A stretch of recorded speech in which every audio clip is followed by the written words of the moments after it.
এখন বলেন, আপনি যখন সেই সিঙ্গেল খাটে ঘুমান, 12টা বাজে ঘুমাচ্ছেন, সকাল 8টা বাজে আপনি উঠলেন, বড় অবাক্যর বিষয়, যেই খাটে শুয়েছেন সেই খাট থেকে উঠেছেন।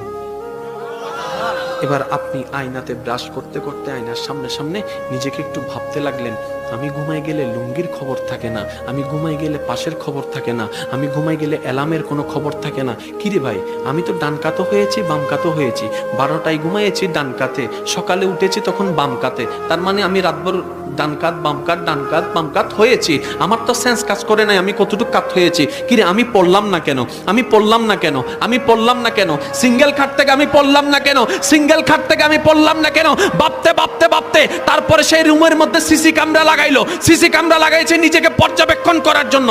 পরের দিন সে দেখতে পাই 12টা বাজে ডান কাত, 1:30 বাজে বাম কাত, 2টা বাজে সোজা, 3টা বাজে আবার বাম কাত। অতটুক কাত হয় যতটুক কাটের শেষ সীমা, এর বাইরে সে যায় না। সেন্স কাজ করে না সত্য, বিবেক কাজ করে না সত্য, ঘুমের ভিতর সে আত্মহারা হয়েছে, কাট থেকে পড়ে না। এবার মন উত্তর দেয়, কেমনে সম্ভব? এবার মনে বলে, যে আল্লাহকে তুই ভুলে গিয়েছিস ডাকতে, ওই আল্লাহ তোর যত্ন নেওয়া ভুলে নাই রে বান্দা, ভুলে নাই।